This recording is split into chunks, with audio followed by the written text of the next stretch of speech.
그래서 객관적인 지표를 사용하게 되면은 좀 영상을 평가할 때 일관성이 생기게 됩니다. 저희가 많이 사용하는 거는 PSNR, SSIM, Vmaps 세 가지를 많이 사용합니다. 좀 사람이 봤을 때 전체적으로 인식되는 경험을 반영하려고 하기 때문에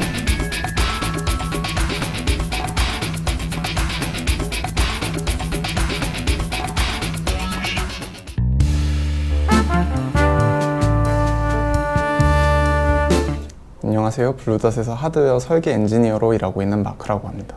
영상 압축 기술은 아무래도 압축률이 좋아야 성능이 좋다고 할 수 있을 텐데 이제 데이터를 최대한 압축해서 파일 크기를 줄이면서도 그 영상 품질은 유지할 수 있는 기술이 좋은 압축 기술이라고 할 수 있습니다. 네, 화질이 주관적이다 보니까 사람마다 다르게 느끼긴 하는데 그래도 최대한 그런 주관적인 평가의 한계를 보완하기 위해서 객관적인 지표를 사용하게 됩니다.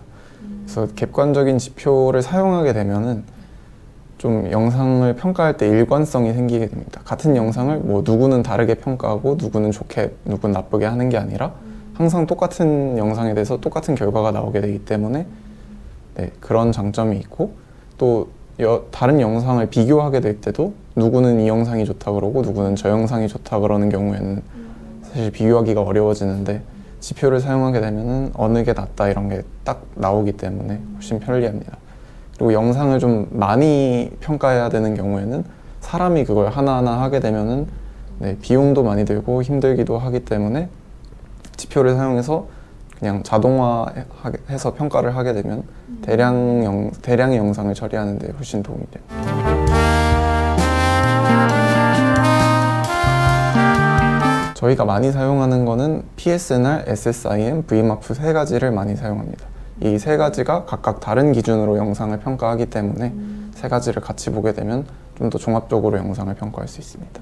PSNR은 이름은 이제 신호대 잡음비를 가지고 만들어진 이름인데 뭐 그냥 이해하기 편하게 설명을 드리면 픽셀값 원본 영상과 압축된 영상의 픽셀값 차이를 가지고 이제 나오는 값입니다. 그래서 아무래도 처리를 또 하기 때문에 이게 값이 높을수록 원본 영상과 압축된 영상이 비슷하다는 뜻이긴 한데 네. 그래서 그냥 차이만 가지고 계산을 하는 거기 때문에 계산이 굉장히 편한데 또 픽셀값 차이가 꼭 사람이 봤을 때 차이랑 비례하는 건 아니기 때문에 PSNR이 큰데 사람이 봤을 때는 별 차이가 안 느껴질 수도 있고 반대로 PSNR은 별로 차이가 안 나는데 사람이 봤을 때 좀 이건 되게 다른데 이렇게 느낄 수도 있다는 단점이 있습니다. SSIM은 이걸 좀 보완하기 위해서 사람이 이제 시각 정보를 받아들이는 방식이랑 유사하게 최대한 평가를 하게 됩니다. 그래서 영상의 밝기, 대비, 구조 이 세 가지를 기준으로 영상의 차이를 비교하게 되는데 그래서 PSNR보다는 아무래도 사람이 봤을 때랑 좀 더 유사하지만 계산이 더 복잡해진다는 단점이 있습니다.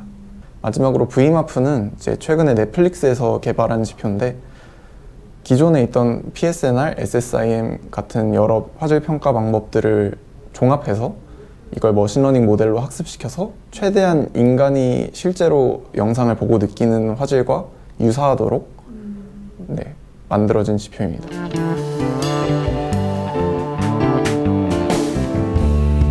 최근에는 아무래도 넷플릭스에 업계 입지가 있어서인지 Vmap를 선호하는 경향이 있는 것 같은데 사실 Vmap라고 해서 정말 완벽하게 사람이 보는 걸 반영하는 건 아니기 때문에 딱 Vmap만 너무 높은 것보다는 다른 지표들이랑 좀 고르게 좋은 결과가 나오는 영상을 선호하는 것 같습니다.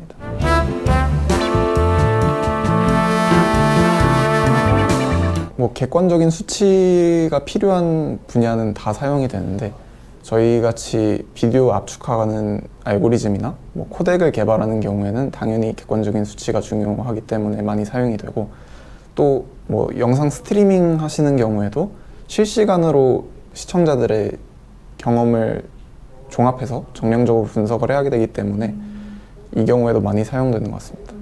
넷플릭스가 Vmap 만든 이유도 이런 쪽이지 않을까 싶네요. 그리고 뭐 영상 송출을 하는 경우에도 영상이 어떻게 송출되고 있는지를 실시간으로 계속 분석을 해야 되기 때문에 이 경우에도 많이 사용이 됩니다. 본인이 컨텐츠나 영상을 제공을 하게 되는 경우에도 우리 영상이 이 정도 품질을 가지고 있다라는 걸 보여줄 때도 사용을 하는 것 같습니다.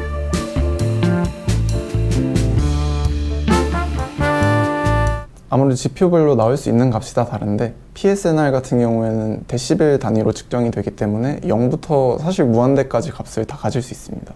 그래서 원본 영상과 압축된 영상이 완전히 똑같은 경우에는 값이 무한대로 커지게 되고, 근데 일반적으로 그런 경우는 없기 때문에 저희가 30dB 이상이면은 품질이 좋다고 하고 35dB 이상이면은 굉장히 좋다, 40dB 이상이면은 거의 뭐 완벽하다 이렇게 평가를 하게 됩니다.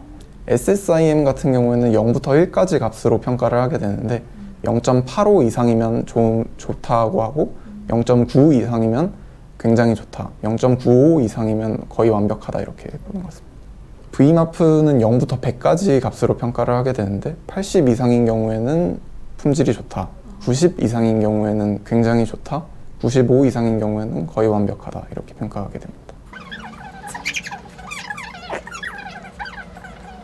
이제 아까 신호 대 잡음비라는 말씀을 드렸는데 꼭 소리뿐만 아니라 신호를 평가할 때 이제 신호의 세기보다는 그 신호를 세기의 로그 값을 취했을 때 로그 스케일을 표현하는 단위를 데시벨을 많이 사용하기 때문에 네, 데시벨 단위로 표현을 하게 됩니다.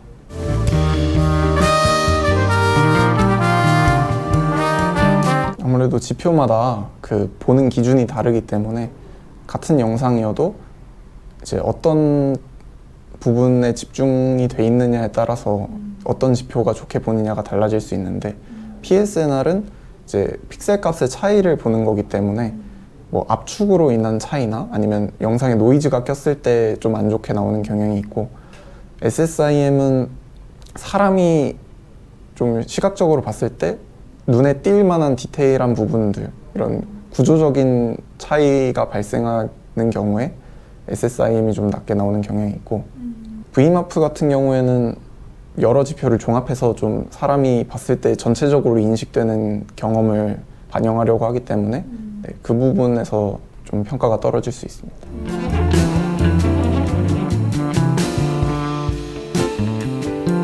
네, 뭐 아무래도 오픈소스 소프트웨어나 이런 게 다 제공이 돼 있기 때문에 사용을 하려면 충분히 하실 수 있겠지만 사실 지표를 측정을 하시더라도 전문적인 분석을 따로 하지 않는 이상 이게 어떤 의미인지를 알기가 어려울 수 있고, 또 사실 뭐 영상 한두 개, 짧은 영상 한두 개를 보시는 경우에는 그냥 직접 보고 평가하시는 게 오히려 나을 수도 있습니다. 사실. 직접 눈으로? 네, 많은 영상을 보는 게 아닌 경우에는 자기가 보기 좋으려고 하는 거기 때문에.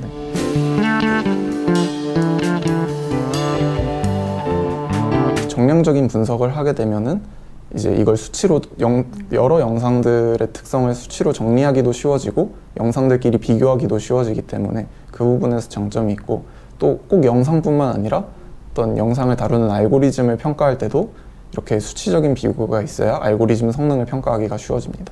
그리고 영상을 좀 대량으로 이렇게 평가를 해야 되거나 아니면 실시간으로 영상의 품질을 보고 뭔가 조정을 해야 되는 경우에는 수치적인 분석, 정량적인 지표를 아무래도 사용해야 훨씬 효율적으로 관리가 됩니다.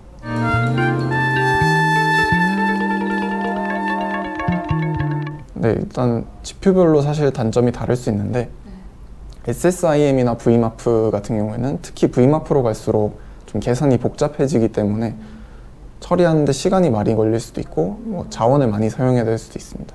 고해상도 비디오를 처리하거나 좀 많은 양의 컨텐츠를 처리할 때는 계산 속도 때문에 좀 문제가 발생할 수도 있습니다. 그리고 실시간으로 측정을 할 때도 속도 때문에 걸림돌이 되는 상황이 생길 수 있습니다. 그리고 이런 지표들을 사용할 때는 추가적으로 소프트웨어나 하드웨어 자원을 갖춰야 될 수 있기 때문에 그 부분에서 부담이 생길 수도 있고 거기에 따른 비용이 생길 수도 있습니다.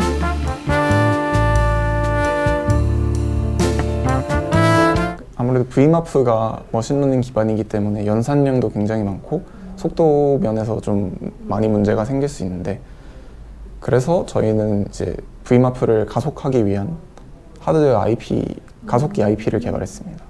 저희가 FPGA에서 구동했을 경우에 기존의 CPU 기반 오픈소스 모델에 비해 속도는 거의 4배 빠르면서 컴퓨팅 비용은 3배가량 줄어드는 결과를 보였고, 그래서 결과적으로 5배 적은 전력을 소모해서 사용할 수 있게 되었습니다.